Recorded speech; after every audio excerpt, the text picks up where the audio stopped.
अस्सलामुअलैकुम, आप देख रहे हैं समा। मैं हूं सिद्रा मीर। बुलेटिन का आगाज करते हैं। सबसे पहले बात करेंगे रावलपिंडी की, जहां जराइम की वारदातें पुलिस के काबू में नहीं आ रही।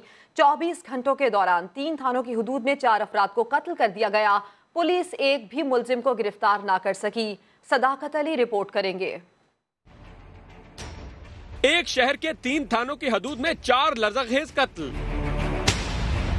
थाना सादिकाबाद की हदूद में दरीना दुश्मनी पर साकिब नामी शख्स कत्ल। 2 नौजवानों को पुलिस स्टेशन सदर बैरूनी के इलाके चक्री रोड पर छुरियों के वार करके मार दिया गया। तेजाब डालकर लाशें मस्क करने की कोशिश। पुलिस को मकतूलीन की शिनाख्त में मुश्किलात का सामना। दोनों डेड बॉडी 25-30 साल की थी, दोनों बज़ाहिर पठान लगते हैं, तो मौके से आइडेंटिफिकेशन तो उनकी नहीं हो सकी। कोई भी इनकी पकड़ वगैरह से कोई दस्तावेज नहीं मिली ऐसी जिससे इनकी शनाख्त हो सके, और फिंगरप्रिंट वगैरह लिए हैं। थाना कहूटा की हदूद में मवेशी चराते हुए मां बेटे पर फायरिंग से खातून जा बहक। अमार नामी लड़का शदीद जख्मी। नामजद मुलजिम मोहम्मद नदीम मौका से बासानी फरार हो गया। पुलिस के मुताबिक वारदात दरीना दुश्मनी का शाखसाना है। कैमरामैन जुल्फकार अली के साथ सदाकत अली, समा, रावलपिंडी।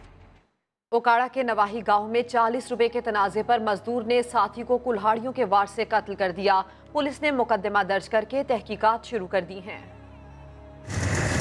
40 रुपए का तनाजा मजदूर को कातिल बना गया। ओकाड़ा में अफजल नामी मजदूर ने मुराद से 40 रुपए उधार लिए थे।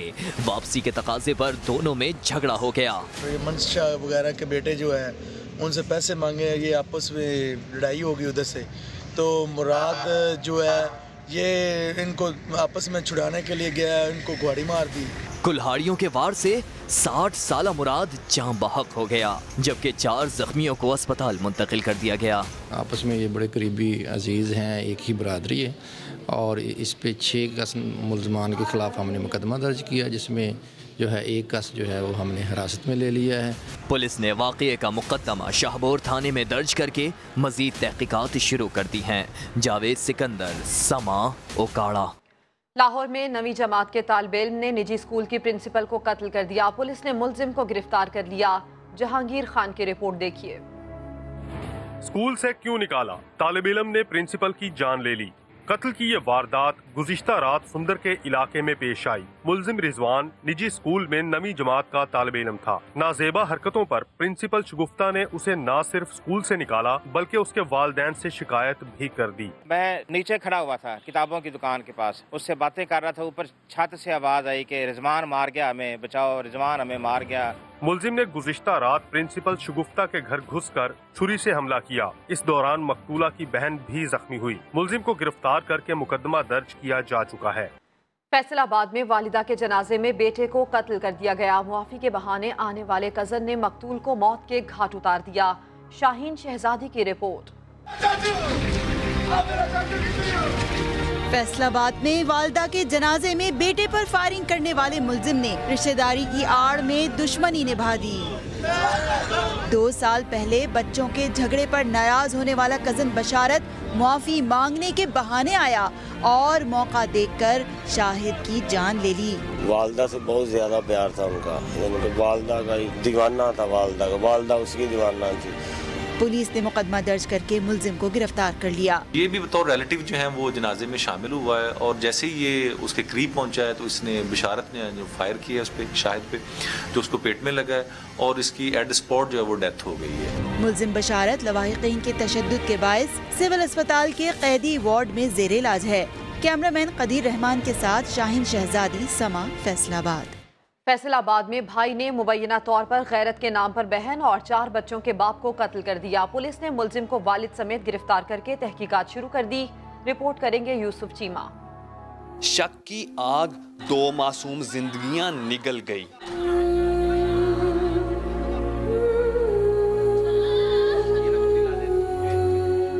फैसलाबाद के इलाके मुनियावाला में बिलाल को 18 साला बहन और पड़ोसी शकील की दोस्ती का शुबा था। शकील को घर बुलाया और वालिद के साथ मिलकर दोनों के गले काट दिए। आपकी आ रही थी रिक्शे में बैठ के सीएनजी में, तो है ना, अब मेरे भाई ने आके इससे पूछा कहाँ गई थी। ये पहले बोली नहीं। बाबा ने इसके 2 मारे थप्पड़, फिर ये कहती मैं निकाह कर कर आई हूँ। शकील के साथ ही इसकी इधर अंगूठे पर इंक लगी हुई थी। 35 साला शकील के अहल खाना का कहना है वो शादीशुदा और 4 बच्चों का बाप था, इसे नाहक कत्ल किया गया। ऐसे काम में नहीं थे वो, लेकिन ये पता नहीं किस बात का इन्होंने ना गुस्सा निकाला है उसका। पुलिस ने दोनों मुल्जमान को हिरासत में लेकर वाक़े की मजीद तहकीकात शुरू कर दी हैं। कैमरामैन कदीर रहमान के साथ यूसुफ चीमा, समा, फैसलाबाद। कसूर के इलाके कोट राधा किशन में शौहर ने बीवी और 3 बच्चों को कत्ल कर दिया। मुलजिम जाबिर के खिलाफ मुकदमा दर्ज करके आलाए कत्ल बरामद कर लिया गया। महर शफीक की रिपोर्ट। कोट राधा किशन में शक की बिना पर भट्टा मजदूर ने बीवी और 3 बच्चों की जान ले ली। अहले मोहल्ला ने मुलजिम को पुलिस के हवाले कर दिया। पुलिस ने मुलजिम जाबिर के खिलाफ मुकदमा दर्ज करके आलाए कत्ल बरामद कर लिया। वजह उसने यही बताई है कि जो मेरी घरेलू नचाकी की वजह से बीवी के ऊपर शक की वजह से मैंने कत्ल किया। मरने वालों में 28 साला नाजिया, 3 साला अतिया, 12 साला नवीद और 2 माह का तनवीर शामिल है। 10 साला शब्बीर को तशवीशनाक हालत में अस्पताल मुंतकिल कर दिया गया। महर शफीक, समा, कसूर। अहम खबर आपको दें, चीन ने सलामती काउंसिल में मसूद अजहर का नाम जेर बहस लाने का अमल रोक दिया है। सिफारती जराये के मुताबिक तकनीकी बुनियादों पर रोके गए मामले को 6 माह तक दोबारा नहीं उठाया जा सकता। इसी पर मजीद बात करेंगे। ब्यूरो चीफ इस्लामाबाद खालिद अजीम साहब हमारे साथ मौजूद हैं। खालिद अजीम साहब, बड़ी अहम डेवलपमेंट है ये, इसकी डिटेल्स भी दीजिए। जी देखिए, ये चीन की तरफ से चौथा मौका है कि उन्होंने उस करारदाद को वहाँ जेर बहस लाने को टेक्निकली होल्ड कर दिया है, जिसमें कि मसूद अजहर का नाम दे के उसको पाकिस्तान को दबाव में लाने की कोशिश की जा रही थी। और इस मसला तो बहुत कोशिश करके, क्योंकि जैश मोहम्मद का नाम दिया गया था, जो सलामती काउंसिल की पिछला स्टेटमेंट था उसमें पुलवामा के वाक़े से मुतालिक, उसी को रिलेट करके भारत ने अमेरिका और फ्रांस के जरिए इस चीज़ को वहाँ पर लॉन्च करवाया था। लेकिन चीन ने बिल्कुल पहले की तरह इस पे एक्ट किया है और उन्होंने उसको टेक्निकली होल्ड कर दिया। और जो टेक्निकली होल्ड मामला होता है उसको कम से कम 6 माह तक दोबारा जेर बहस नहीं लाया जाता। तकनीकी बुनियादों पे उन्होंने उसको रोका है और अब तकरीबन 6 महीने तक इसको दोबारा इस मामले को जेर बहस भी नहीं लाया जा सकेगा। और जो पाबंदी लगाने का या उनको दहशतगर्द करार देने का या उनके खिलाफ कार्रवाई करने का मामला है उसको रोक दिया गया है। ये बुनियादी तौर पे सिर्फ मसूद अजहर का मामला नहीं है, बल्कि ये पाकिस्तान को दहशतगर्द मुल्क साबित करने के लिए, दहशतगर्दों का सरपंच साबित करने के लिए भारत की इस हवाले से कोशिशें जारी हैं। ठीक है खालिद अजीम साहब, अहम मामले पर आपने डिटेल से गुफ्तगू की, आपका शुक्रिया। आगे बढ़ते हैं। लकी मरवत में पुलिस मुकाबले में मुबैना दहशतगर्द मारा गया। मुल्जिमान की जवाबी फायरिंग से एक अहलकार भी जाँ बहक हुआ है। तत्ताबाशी खेल के इलाके में एहलकारों ने 2 मोटरसाइकिल सवारों पर 4 मशकूक अफराद को रुकने का इशारा किया। मुल्जिमान ने एहलकारों पर फायरिंग कर दी। 2 तरफा फायरिंग में एक दहशतगर्द मारा गया, जबकि एहलकार सब्ज अली जान की बाजी हार गया। पुलिस ने 2 दहशतगर्दों को गिरफ्तार करके असलहा बरामद कर लिया। शहीद एहलकार की नमाज जनाजा में DPO समेत आला हुकाम शरीक हुए। कराची के इलाके मेहरान टाउन में पुलिस एहलकार की शहरी से बदतमीजी और तशद्दुद की वीडियो सोशल मीडिया पर वायरल। IG सिंध ने वाक़े का नोटिस ले लिया। मजीद बात करेंगे। Chief crime reporter Ahmed Rehman Khan हमारे साथ मौजूद हैं। अहमद, बताइएगा क्या मालूम हो सका है, ये एहलकार किस थाने में तैनात है? जी सिद्रा, बिल्कुल, ये सोशल मीडिया पे एक वीडियो वायरल हुई थी जिसमें एक पुलिस एहलकार को एक मोटरसाइकिल सवार शख्स से बदतमीजी करते हुए देखा जा सकता है कि न सिर्फ वो उस पर तशद्दुद करता है बल्कि उसकी बाइक की लाइट भी तोड़ देता है, लात मार के बाइक भी गिरा देता है। इस एहलकार के बारे में IG सिंध ने भी जो है वो इस पूरी वीडियो का नोटिस लेते हुए SSP कोरंगी को बोला है कि इसकी इन्वेस्टिगेशन की जाए, इस मामले की इंक्वायरी की जाए। लेकिन अभी SSP कोरंगी से हमारी बात हुई है तो उनका ये कहना है कि मेहरान टाउन जिस इलाके पर क्लेम किया जा रहा है तो वहाँ पे कोरंगी इंडस्ट्रियल एरिया थाना लगता है और उस थाने में ये एहलकार तैनात नहीं है। जबकि SSP कोरंगी ने अपने मोबाइल स्पॉट से भी राब्ता किया है तो उसमें भी ये एहलकार मौजूद नहीं है। जी ठीक है अहमद, आपका शुक्रिया। मानसहरा पुलिस ने कामयाब कार्रवाई करते हुए 2 खतरनाक दहशतगर्दों समेत 3 सहूलतकारों को गिरफ्तार कर लिया। DPO मानसहरा के मुताबिक दहशतगर्दों के कब्जे से असलहा और बारूदी मवाद भी बरामद हुआ है। मुल्जिमान कराची, मानसहरा और तुरखर समेत दीगर इलाकों में पुलिस और सिक्योरिटी इदारों पर हमले, इसके साथ साथ दीगर संगीन वारदातों में मुलव्विस हैं। मुल्जिमान मजीद तहकीकात की जा रही है। गुजरांवाला में लोगों को गाड़ियों से महरूम करने वाला बाबा गैंग पकड़ा गया। मुल्जिमान कारों के नंबर तब्दील करके पख्तूनख्वा में फरोख्त करते थे।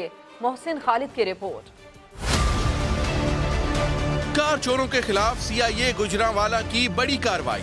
कामोकी से कार लिफ्टर बाबा गैंग के 4 अरकान गिरफ्तार। कब्जे से लाखों की नकदी और 4 कारें बरामद हुई। बाकी मुल्ज़मान की गिरफ्तारी के लिए और खास तौर पे बाबादर जो मेन मुल्ज़िम है उसकी गिरफ्तारी के लिए कोशिश जारी है, जिससे मजीद गाड़ियाँ मुतवक्के हैं कि बरामद होंगी। पुलिस के मुताबिक मुल्जिमान गाड़ियों के चेचिस नंबर तब्दील करके औने पौने दामों में उन्हें खैबर पख्तूनख्वा फरोख्त करते थे। सखर में पेशी पर अदालत आने वाली DSP की बीवी से पिस्तौल बरामद। पुलिस ने खातून को हिरासत में ले लिया। साहिल जोगी रिपोर्ट करेंगे। पेशी पर आई खातून से असलहा मिला तो पुलिस फौरी एक्शन में आ गई। सखर के सेशन कोर्ट में खुला के केस में पेशी पर आई DSP की बीवी से पिस्तौल और मैगजीन बरामद करके सोबिया बीबी को पुलिस ने हिरासत में ले लिया। खातून ने इल्जाम लगाया कि सुबह शौहर DSP अता मोहम्मद अब्बासी अगवा करने आया था। बालों से खींचकर बाहर ले गया है, फिर वहाँ पर नीचे बाइक पर बिठाया है, फिर मैं गिर पर नीचे, फिर वहाँ पर मारा है, फिर पड़ोसी निकल आए, फिर वो भाग गया। पुलिस ने सोबिया बीबी के बयान पर तहकीकात शुरू कर दी। लेडीज पुलिस ने ड्यूरिंग सर्च इनसे ये ली है, अभी तफ्तीश कर रहे हैं, जो भी होगा कानूनन वो कानूनी कार्रवाई की जाएगी। दूसरी जानिब DSP अता मोहम्मद अब्बासी ने इल्जामात मुस्तरद कर दिए। कहते हैं बीवी केस जीतने के लिए झूठे इल्जामात लगा रही है। साहिल जोगी, समा, सखर। साइंस सरकार ने कराची में गैर कानूनी तामीरात के इल्जाम में मुअत्तल अवैस हुसैन उर्फ काकाटू को SBCA में तैनात कर दिया। मोहम्मद अली हफीज की रिपोर्ट। SBCA में करप्ट माफिया का राज। साइंस सरकार के खास और गैर कानूनी तामीरात के किंग मुअत्तल ऑफिसर सैयद उवैस हुसैन उर्फ काकाटू की सिर्फ 19 दिन बाद SBCA में दोबारा एंट्री। गैर कानूनी तामीरात में मुलविस असिस्टेंट डायरेक्टर सैयद उवैस हुसैन उर्फ काकाटू को 22 फरवरी को मुअत्तल किया गया और 23 मार्च को जमशेद टाउन जोन 2 में लगा दिया गया। सैयद उवैस हुसैन उर्फ काकाटू ने तारिक रोड, PECHS ब्लॉक 2 और महमूदाबाद में धड़ल्ले से गैर कानूनी तामीरात और पोर्शन बनवाए। जराए का दावा है कि साइंस सरकार की अहम शख्सियत ने DG SBCA इफ्तिकार कायम खानी पर दबाव डालकर मुअत्तल सैयद उवैस हुसैन उर्फ काकाटू की एंट्री करवाई है, जबकि SBCA के सीनियर अफसरान ने मुअत्तल अफसर की तैनाती पर तशवीश का इजहार किया है। इस सूरत हाल पर वजीर बल्दियात सिंध सईद गनी की खामोशी पर भी सवाल उठाया जा रहा है। मोहम्मद अली हफीज, समा, कराची। सुप्रीम कोर्ट ने बहरिया टाउन की कराची मंसूबे के लिए दी गई 450 अरब की नई पेशकश पर फैसला 21 मार्च तक महफूज कर लिया। अदालत ने बहरिया टाउन से मुताल्लिक सिंध की हुकूमती शख्सियात और अफसरान के खिलाफ मुकदमात खत्म करने की इस्तदा मुस्तरद कर दी। जस्टिस अजमत सईद ने रिमार्क्स दिए कि डील सिंध हुकूमत से नहीं बहरिया से हो रही है। जुल्करनैन इकबाल की रिपोर्ट। बहरिया टाउन का कराची सुपर हाईवे प्रोजेक्ट के लिए अपनी पेशकश में 10 अरब रुपए का इजाफा, रकम 440 अरब से बढ़ाकर 450 अरब रुपए कर दी। सुप्रीम कोर्ट में केस की समाअत के दौरान बहरिया टाउन के वकील ने मौक़िफ़ इख्तियार किया कि रकम 8 साल में अदा की जाएगी। पहले 5 साल 2 अरब 25 करोड़ महाना, जबकि बाकी रकम 3 साल में अदा की जाएगी। वकील बहरिया टाउन ने आगाह किया कि पेशकश कबूल होने पर 20 अरब रुपए यकमुश्त जमा कराए जाएंगे। चिड़ियाघर, पार्क और सिनेमा बतौर गारंटी पेश करेंगे। नैब केसेस बहरिया टाउन से मुताल्लिक सिंध हुकूमत की शख्सियात के खिलाफ मुकदमात, जमीन मुंतकिली की फीस खत्म और टैक्स इस्तिस्ना की इस्तदा कर दी। जस्टिस अजमत सईद ने रिमार्क्स में कहा कि जमीन मुंतकिली का कानून मुअत्तल नहीं कर सकते। जो टैक्स और सरकारी फीस बनती है वो देना होगी। डील बहरिया से हो रही है, सिंध हुकूमत से नहीं। ये तासुर न लिया जाए कि अदालत पेशकश कबूल कर लेगी। अदालत ने बहरिया टाउन की कराची की हद तक पेशकश पर फैसला महफूज कर लिया और करार दिया कि फैसला 21 मार्च को सुनाया जाएगा। भारत FATF से पाकिस्तान को ब्लैकलिस्ट कराने के लिए लॉबिंग में मगन, लेकिन पाकिस्तान ग्रे लिस्ट से भी जल्द बाहर निकलने के लिए पुरअज़्म है। वजीर खजाना असद उमर कहते हैं अगले 3 माह बहुत अहम है। FBR का डेटा नादरा और वर्ल्ड बैंक के साथ शेयर करने का भी ऐलान कर दिया। शकील अहमद रिपोर्ट करेंगे। मनी लॉन्ड्रिंग के हवाले से FATF का मामला, पाकिस्तान को ब्लैक लिस्ट कराने के लिए भारत के जतन, तो पाकिस्तान ग्रे लिस्ट से भी बाहर निकलने के लिए सरगर्म। वजीर खजाना असद उमर कहते हैं वक्त कम है और मुकाबला बहुत सख्त। FATF के लिए अगले 3 माह जो है वो बिल्कुल क्रिटिकल है। हमारा जो रिस्क असेसमेंट फ्रेमवर्क था वो तो बन भी गया, जो असल काम है वो ग्राउंड के ऊपर इम्प्लीमेंटेशन उसकी भरपूर तरीके से वो काम करना है। वजीर खजाना ने कहा बस 1 माह की बात है, फिर पाकिस्तानियों के मामलात की शफाफियत आवाम ही नहीं वर्ल्ड बैंक वाले तक देख सकेंगे। The data of FBR is now shared with NADRA. The data of FBR is also being shared by World Bank. Asad Umar ने ये भी बताया कि बेनामी जायदादों के कानून के रूल्स बना दिए। काबीना कमेटी ने anti money laundering laws, customs और FIA कवानीन में भी तरमीम की मंजूरी दे दी। अब मामला वफाकी काबीना देखेगी। और मोदी सरकार की हठधर्मी खत्म न हुई। पाक भारत मुज़ाकरात की दिल्ली मुंतकली के बाद अब पाकिस्तानी सहाफ़ियों को वीज़े जारी करने से इनकार कर दिया। मोदी सरकार के करतारपुर राहदारी मंसूबे में रोड़े अटकाने के हथकंडे जारी। पाक भारत वजारत खारजा सतह के मुज़ाकरात की कवरेज के लिए पाकिस्तानी सहाफ़ियों को वीज़े जारी करने से इनकार कर दिया। तर्जुमान दफ्तर खारजा डॉक्टर फैसल का भारतीय रवैये पर इजहार अफसोस। ट्वीट पैगाम में तर्जुमान दफ्तर खारजा ने कहा कि पाकिस्तान ने गुज़श्ता बरस करतारपुर राहदारी का संगे बुनियाद रखने की तकरीब के लिए 30 से ज़ायद भारतीय सहाफ़ियों को वीज़े जारी किए थे। मेहमान सहाफ़ियों की वज़ीर आज़म पाकिस्तान से मुलाकात भी कराई गई और वज़ीर खारजा शाह महमूद कुरैशी ने भारतीय सहाफ़ियों के एजाज़ में इशाइया भी दिया था। इंतहाई अफसोस की बात है कि अब भारत ने पाकिस्तानी सहाफ़ियों को वीज़े नहीं दिए। भारत ने 14 मार्च को होने वाले मुज़ाकरात पहले ही नई दिल्ली से अटारी मुंतकिल कर दिए हैं। मोदी सरकार के मनफी हथकंडों के बावजूद पाकिस्तान का मुस्बत रवैया। डॉक्टर फैसल का कहना है कि मुज़ाकरात से दोनों मुल्कों के अवाम के लिए बेहतरी की तवक्को है। और अब बात करते हैं समाजी राबतों की वेबसाइट्स की। पाकिस्तान समेत दीगर मुमालिक में फेसबुक और इंस्टाग्राम की सर्विस में तातुल के बाइस सार्फिन को मुश्किलात का सामना करना पड़ा। दुनिया के मुख्तलिफ मकामात पर ये वेबसाइट्स ओपन तो हो रही थी, लेकिन सारिफिन को पोस्टिंग में मुश्किलात का सामना रहा। पाकिस्तान सारिफिन को भी मसाइल का सामना रहा। कुछ मकामात पर तो टोटल ब्लैकआउट जैसी सूरत हाल सामने आई।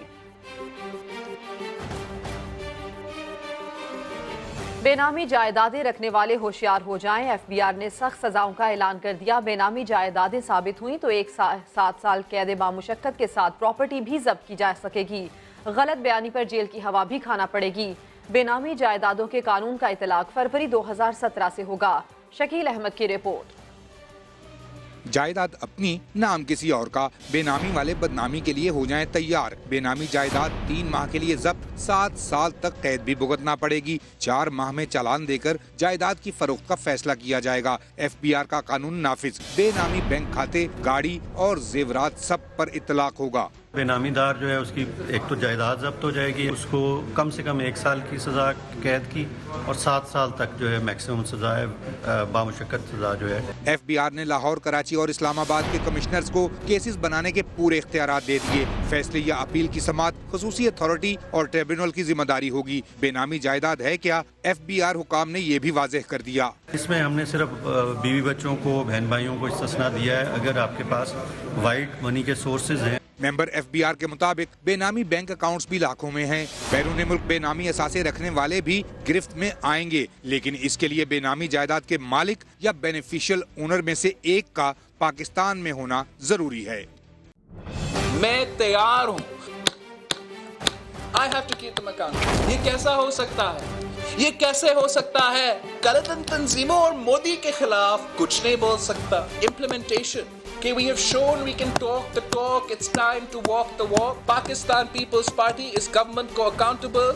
ये मेरा जिम्मेदारी है, जिसमें मैं ऑपोजिशन का किरदार अदा कर रहा हूँ। मेरे पे ये फर्ज है। काफी बीमार है। Excuse me, अगर आपने जाना है प्लीज जाए। इस झूठ को ये वजन ना दे। इस झूठ को ये वजन ना दे। Pakistan People's Party is the only party who has governed. Chairman People's Party ने तब्दीली सरकार पर इल्जामात की बौछार कर दी। दावा किया कि 3 वज़रा के कलअदम तंजीमों से ताल्लुकात हैं, उन्हें काबीना से फौरी निकाला जाए। ये भी कहा कि 18वीं तरमीम के दिफा के लिए आखिरी हद तक जाने को तैयार हैं। जेलों और धमकियों से डरने वाले नहीं। वाज़ेह कर दिया कि पाक भारत कशीदगी की वजह से सियासी जिद्दोजहद को रोका था, अब हुकूमत को टफ टाइम देंगे। Now these three ministers have got a record and a history when it comes to band organization. और एक और वजीर जो कि आप समझे एक वेटरन है, तो हर सिलेक्टेड गवर्नमेंट में वजीर बन जाता एक खास ज़हनियत की mouthpiece. These individuals must be immediately removed from Imran Khan's cabinet. मैं तैयार हूँ, मैं खुद तैयार हूँ सड़कों पे निकलने के लिए, लॉन्ग मार्च करने के लिए और जद्दोजहद करने के लिए. आपके जेले से नहीं डरते, आपके धमकियों से नहीं डरते, आपके प्रेशराइजिंग टैक्टिक्स से नहीं डरते. आप कब सीखेंगे, कब सीखेंगे? 18वीं आईन की दिफा करने के लिए हम जेब भरो तहरीक चलाने के लिए तैयार है. हम इंडिया के साथ ये जंग का खतरा था, थोड़ा सा पॉज बटन प्रेस किया था. वजीर आजम को ये नेशनल यूनिटी का जरूरत ही नहीं था. नजरिया की जद्दोजहद जारी रखें. चेयरमैन पीपल्स पार्टी बिलावल भुट्टो जरदारी के असाब पर कलअदम तंजीमें सवार हो गईं. 70 मिनट की प्रेस कॉन्फ्रेंस में 25 बार कलअदम तंजीमों का हवाला दिया. वजीर आजम इमरान खान पर कलअदम तंजीमों के खिलाफ कुछ न करने का इल्जाम लगा दिया. क्या कहा मजीद, आपको दिखाते हैं.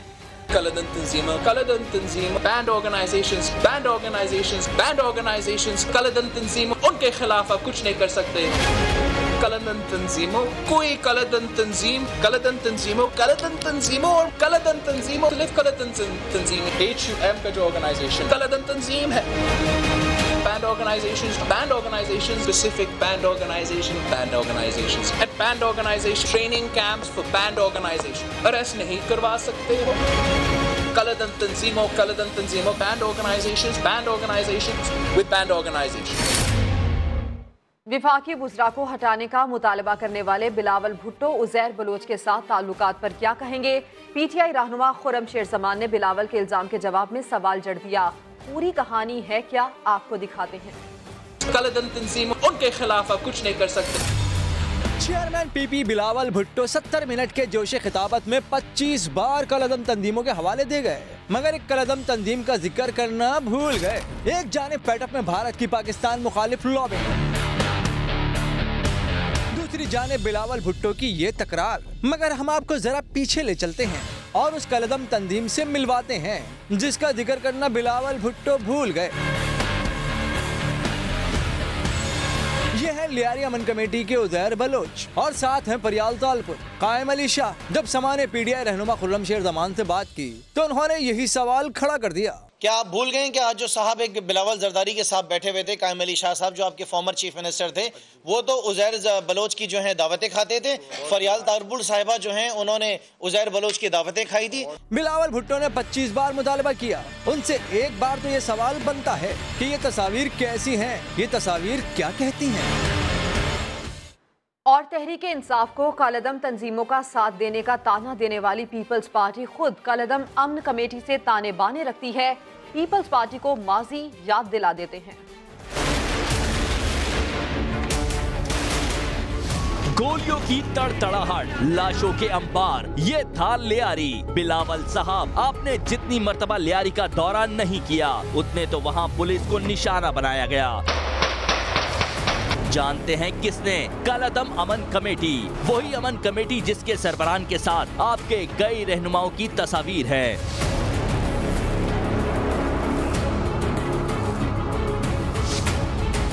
लियारी गैंग वॉर का सरगुना कई बार इंकशाफ कर चुका है कि डिफेंस के घरों में कई कब्जे पीपल्स पार्टी के रहनुमा के कहने पर करवाए. मैं उज़ैर बलोच को आज भी अपना भाई ओन करता हूँ. जी हाँ, ये उस जमाने में आपकी हुकूमत के वजीर दाखिला थे. फरियाल तालपुर समेत पीपल्स पार्टी के मुख्तलिफ रहनुमाओं की कलअदम अमन कमेटी वालों के साथ मुलाकातों और दावतों का क्या आपको नहीं मालूम? अरे हाँ, उस जमाने में तो आप तालिबे इल्म थे. चलिए हम बताते हैं. आपकी ही हुकूमत ने कलअदम अमन कमेटी के दहशतगर्दों के सरों की कीमत भी वापस ली थी. बिलावल भुट्टो जरदारी प्रेस कॉन्फ्रेंस में इदारों पर भी बरस पड़े. चेयरमैन नैब को धमकी देते हुए कहा कि वो अपने लोगों का एहतसाब करें वरना हम करेंगे. बिलावल ने मनी लॉन्ड्रिंग केस में सुप्रीम कोर्ट के फैसले पर भी सवाल उठाए. कहा, चीफ जस्टिस ने पूरी कौम के सामने मुझे बेगुनाह कहा था, मगर तहरीरी फैसले में उसका जिक्र नहीं. लगता है फैसला किसी और ने लिखा. मजीद क्या कहा आपको दिखाते हैं। बिलावल भुट्टो जरदारी की पुरजोश प्रेस कॉन्फ्रेंस।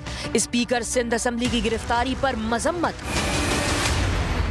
कहा नैब वालों ने खातीन पर तशद्दुद किया। बिलावल ने चेयरमैन नैब को धमकी भी दे डाली।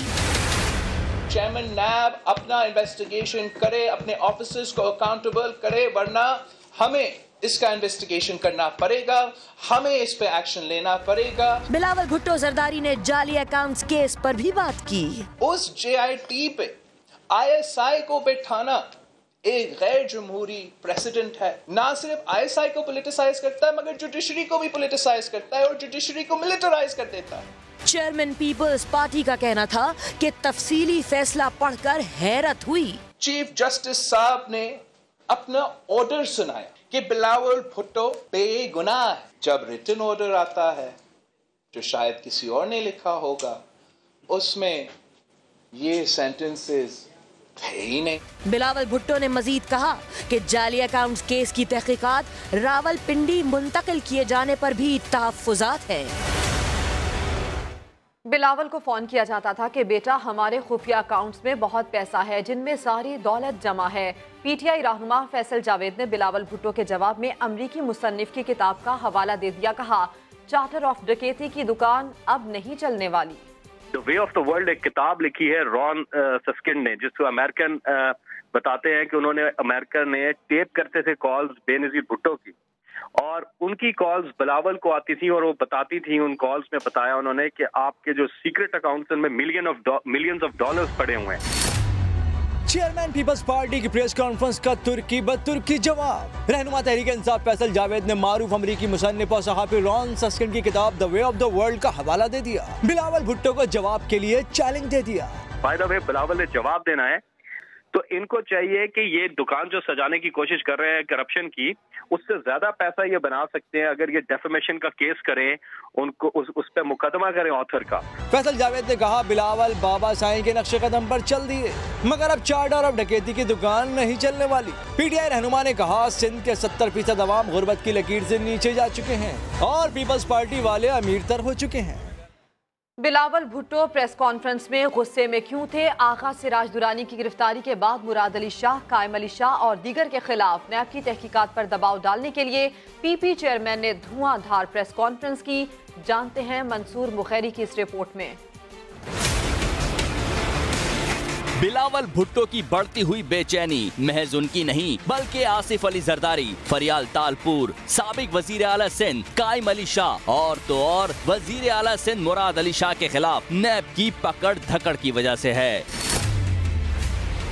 पहले स्पीकर आगा सिराज दुरानी की गिरफ्तारी, फिर जाली अकाउंट्स केस की जल्द पिंडी मुंतकली। बात यहीं खत्म नहीं हुई। सिंध के मौजूदा और साबिक वज़ीर आला मुराद अली शाह और साईं कायम अली शाह के खिलाफ ठट्ठा और दादू शुगर मिल्स सस्ते दामों उमनी ग्रुप को फरोख्त करने की तफ्तीश भी शुरू हो चुकी है। सरकारी अफसरान जो इस्लामाबाद तफसीलात लेकर गए, गलत मालूमात फराहम करने पर नैब अफसरान ने उनकी सरजनिश की। इसने भी जियालों को परेशान कर रखा है। सिंध हुकूमत के सीनियर अफसर की गिरफ्तारी और फिर बड़े साहब के 3 फ्रंटमैनों की गिरफ्तारी ने भी खौफ में इजाफा कर दिया। और बिलावल भुट्टो जरदारी का गुस्सा बिला वजह नहीं, क्योंकि बहुत कुछ है जो होने वाला है। मंसूर मुगैरी, समा, कराची।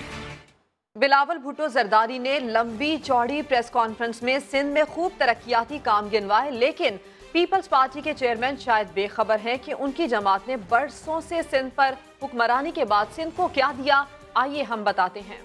पाकिस्तान पीपल्स पार्टी वो वाहिद जमात है जिसने ना सिर्फ पाकिस्तान में मगर सिंध में तारीख के सबसे ज्यादा डेवलपमेंट और अकॉम्प्लिशमेंट्स की। बिलावल साहब, पीपल्स पार्टी बरसों सिंध पर हुक्मरानी करती रही, लेकिन क्या दिया? ओह, याद आया, 10 सालों में 10 बसें दी हैं। इसको आप बहुत काम कहते हैं। तारीख के सबसे ज्यादा डेवलपमेंट और अकॉम्प्लिशमेंट्स। अरे सही तो किया, बसें ना दी, वरना चलाते कहां इन खंडर रास्तों पर। कराची समेत पूरा सिंध खंडर बन गया, लेकिन पीपल्स पार्टी ने बहुत काम किया। तारीख के सबसे ज्यादा डेवलपमेंट और अकॉम्प्लिशमेंट्स। ऐसा बोलते हुए क्या आपके जहन में K4 नहीं आया? सेफ सिटी प्रोजेक्ट का ख्याल नहीं आया? अस्पतालों की खराब हालत का भी क्या आपको इल्म नहीं? तालीम का क्या हाल है वो तो आपके जियाले वजीर ने बयान कर ही दिया। उसको इंग्लिश आता है नहीं आता किसी ने पूछा ही नहीं, मैट्रिक पास टीचर आ गए। वाकई 10 सालों में पीपल्स पार्टी ने बहुत कुछ कर दिखाया। तारीख के सबसे ज्यादा डेवलपमेंट और अकॉम्प्लिशमेंट्स। Welcome back. माजी के हरीफों में दूरियां कम होने लगी। कल तक जो एक दूसरे पर गरजते बरसते थे आज एक दूसरे की तारीफें करने लगे। नवाज शरीफ की जेल में अयादत करने पर मरियम नवाज बिलावल भुट्टो की शुक्रगुजार हैं तो पीपी चेयरमैन खातून रहनुमा की जद्दोजहद के मोहतरफ दिखाई दे रहे हैं। मरियम नवाज और बिलावल में सियासी कुर्बतें बढ़ने लगी। जियाले कायद ने नवाज शरीफ की जेल में अयादत की तो खातून रहनुमा उनकी शुक्रगुजार दिखाई दी। जेल में होने वाली बैठक को हरीफों ने सियासी करार दिया तो मरियम बिलावल के दिफा में मैदान में उतरी और वाज़ेह कर दिया कि मुलाकात के सियासी मकासद नहीं थे। जिस तरह से वो आए, टाइम निकाला, मियां साहब की तीमारदारी के लिए गए, उसको मैं अप्रिशिएट भी करती हूँ, उसके लिए उनकी शुक्रगुजार भी। मरियम के खैर सगाली जज्बात पर जियाले कायद ने खातून रहनुमा की जद्दोजहद पर उन्हें खिराज तहसीन पेश किया। I appreciate her statement. मैं समझता हूँ कि वो जिस तरीके से आपके बाप के लिए मेहनत कर रही है, जद्दोजहद कर रही है, शायद कोई और मुस्लिम लीग नून में से इतना अच्छी मेहनत के साथ तो बहादुरी के साथ जद्दोजहद नहीं कर सकी। सियासी दूरियां बज़ाहिर तो दूर होती नजर आ रही हैं, लेकिन माजी के हरीफों का फ्रेंडली मैच कब तक चलेगा इसकी कोई खबर नहीं। नवाज शरीफ का इलाज कहां होगा ताहाल फैसला ना हो सका। पंजाब की वजीर सेहत यास्मीन राशिद ने मरियम नवाज को ट्वीट्स की बजाय वालिद की सेहत के लिए दुआ करने का मशवरा दे दिया। कहा कि लीगी कायद की तबीयत बेहतर है। दूसरी जानिब शरीफ खानदान का ये दावा है कि जहनी दबाव के बायस साबिक वजीर आजम की बीमारी बढ़ रही है। लाहौर से आरिफ मलिक की रिपोर्ट। नवाज शरीफ के इलाज और सेहत का मामला, शरीफ खानदान और पंजाब हुकूमत में बयानबाजी का सिलसिला जारी। पंजाब की वजीर सेहत ने बताया कि जेल में नवाज शरीफ को मुकम्मल तिब्बी सहूलतें दी जा रही हैं। शरीफ खानदान और नून लीग इस मामले को सियासत की नजर ना करे। आप जबरदस्ती किसी मरीज का इलाज नहीं कर सकते। जब भी हम मरीजों को इलाज करते हैं तो पहले हम मरीजों को कहते हैं कि आप ये हमने करना है, आप हमें इजाजत दीजिए। एंजियोग्राफी आप उनकी मर्जी के बगैर नहीं कर सकते। दूसरी जानिब शरीफ खानदान है जिनके मुताबिक ज़हनी दबाव की वजह से नवाज शरीफ की बीमारी बढ़ रही है। मरियम नवाज गुज़िश्ता रोज उनके जाती मुआलिज को साथ लेकर जेल भी गयीं और अद्वियात तब्दील करने से मुतालिक बताया। नवाज शरीफ सेहत बेहतर न होने पर जुमेरात को किसी से मुलाकात भी नहीं करेंगे। बिलावल भुट्टो नवाज शरीफ से क्या मिले, कमर जमान कायरा सब भूल गए। समा के प्रोग्राम 7 से 8 में एंकर पर्सन किरण नाज ने नवाज शरीफ के केस पर चंद सवाल पूछे तो फिर क्या हुआ खुद ही देख लीजिए। मैं आपसे नवाज शरीफ वाले केस की बात कर रही हूँ सर। मैं नवाज शरीफ के केस का हाफिज नहीं हूँ जी, ना मैं उनका वकील हूँ। मुझे उस केस की पूरी तफसील का पता है। 2 नंबर दौलत कमा के मनी लॉन्ड्रिंग क्या होती है। मैं नवाज शरीफ के केस का हाफिज नहीं हूँ जी, ना मैं उनका वकील हूँ। मनी लॉन्ड्रिंग क्या की है आपने? आपने माना कि हमने सऊदी अरब में पैसे भेजे। सर आप इतने जीरक सियासतदान हैं, आपने कैंपेन किया था कि उनकी करप्शन पर उनको सजा होनी चाहिए। अब आप क्या कहेंगे? वो फैसला वो बात तो नवाज शरीफ के लोग करेंगे। अभी बहुत सारे करतूत और वाजे होने वाले हैं, बहुत सारे अकाउंट भी और आपके निकलेंगे। हाँ ये बात दुरुस्त है, पाई नहीं पकड़ी गई, अरबों डॉलर पकड़े गए।